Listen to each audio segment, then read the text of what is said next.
ಕರ್ನಾಟಕ ಬೋವಿ ಬೆಳಗ ಸಂಸ್ಥಾಪಕ ರಾಜ್ಯಾಧ್ಯಕ್ಷರಾದ ಎಸ್ ಲೋಕೇಶ್ ಅವರ ಜನ್ಮದಿನವನ್ನು ಗಂಗಮ್ಮ ದೇವಿಗೆ ಪೂಜೆ ಸಲ್ಲಿಸಿ ಕೇಕ್ ಕತ್ತರಿಸುವ ಮೂಲಕ ಸರಳವಾಗಿ ಆಚರಿಸಿಕೊಂಡರು.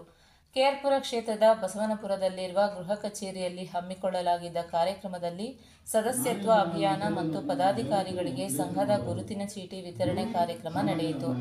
ಜನಾಂಗದ ಹಿರಿಯ ಮುಖಂಡರಾದ ವೆಂಕಟೇಶ್ ಅವರು ಆಟೋಗಳಿಗೆ ಸಂಘದ ಸ್ಟಿಕ್ಕರ್ ಅಂಟಿಸಿದಲ್ಲದೆ ಸಂಘಕ್ಕೆ 10,000 ದೇಣಿಗೆ ನೀಡಿದರು.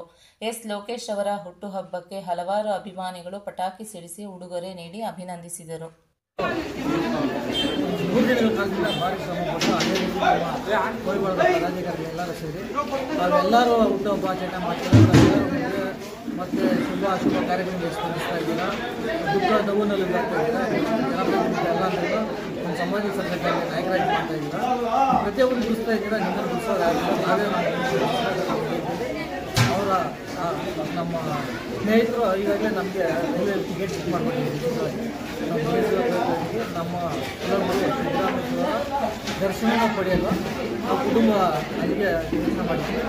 ಆದರೆ ಇವರೆಲ್ಲ ಪ್ರೀತಿ ವಿಶ್ವಾಸಕ್ಕೆ ಬಾಗಿ ಇವರ ಕರೆಯಲಿಗೆಲ್ಲ ಹೋಗ್ಬಿಟ್ಟು ನಾನು ಅವರ ಆಚರಿಸಿದಂಥ ನನ್ನ ಮೊದಲ ಹುಟ್ಟುಹಬ್ಬ ಅದರಲ್ಲೇ ವೇದಿಕೆಯ ಕಾರ್ಯಕ್ರಮದಲ್ಲಿ ಹೇಳಿದ್ದೀನಿ. ನನ್ನ ತಂದೆ ತಾಯಿ ಹುಟ್ಟು ಸಹ ನಾನು ಕಾರ್ಯಕ್ರಮ ಮಾಡಿದ್ದೀನಿ. ಮೊದಲಿಗೆ ನಮ್ಮ ಬಾಲಕೃಷ್ಣನವರ ಎಲ್ಲ ಜಿಲ್ಲೆಯಿಂದ ಆಚರಿಸಿದ್ದೀವಿ. ಗುಲ್ಬರ್ಗ, ರಾಯಚೂರು, ಯಾದಗಿರಿ ಮತ್ತು ನಮ್ಮ ಮಾದೇಪುರ ಕ್ಷೇತ್ರ ಹುಡುಗರು ಎಲ್ಲ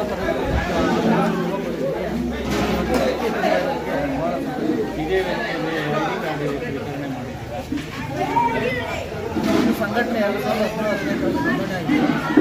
ನಮಗೆ ಸರಿಯಾದ ಮಾರ್ಗದರ್ಶಕರು ಕರ್ನಾಟಕ ಬೋವಿ ಬಳಗದ ಪದಾಧಿಕಾರಿಗಳು, ಜನಾಂಗದ ಮುಖಂಡರು ಹಾಗೂ ಅತಿಥಿಗಳು ಬೋವಿ ಜನಾಂಗದ ಅಭಿವೃದ್ಧಿ ಕುರಿತು ತಮ್ಮ ಅನಿಸಿಕೆ ಹಂಚಿಕೊಂಡರು.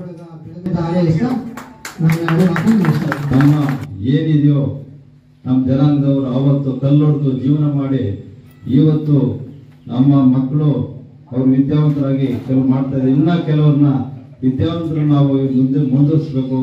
ಹಾಗೂ ಪ್ರತಿಯೊಂದು ಭಾಗದಲ್ಲೂ ಜಿಲ್ಲಾ ಪ್ರವಾಸ ಮಾಡಿ ಇದನ್ನ ಶಕ್ತಿ ಕೊಡಬೇಕು. ನಮ್ಮ ಜನಾಂಗದವ್ರನ್ನ ಗುಡಿಸ್ಬೇಕು, ಸಂಘಟನೆಗಳು ಮಾಡಬೇಕು. ಹಾಗೂ ತಾಲೂಕಾಪಿ ಅಂತ ಯಾವುದೇ ಒಂದು ನಮಗೆ ಸಮಾಜದಲ್ಲಿ ಹಾಗೂ ನಮ್ಮ ಸರ್ಕಾರದಲ್ಲಿ ಮಟ್ಟದಲ್ಲಿ ಸಿಗುವಂತ ಸೌಲಭ್ಯಗಳನ್ನ ಪಡ್ಕೊಬೇಕು ಅಂತ ಹೇಳ್ಬಿಟ್ಟು ನಾನು ಪದೇ ಪದೇ ಪರಿಪರಿಯಾಗಿ ಎಲ್ಲಾ ಭಾಗದಲ್ಲೂ ವಸ್ತುಗಳನ್ನ ಕೊಡಬೇಕು. ಅದನ್ನ ಈಗ ಹೊಸ ತಂತ್ರಜ್ಞಾನದಿಂದ ಈ ಏನು ಸ್ಕ್ಯಾನ್ ಅಂಡ್ ಪೇ ಎಲ್ಲಾ ರೀತಿಯ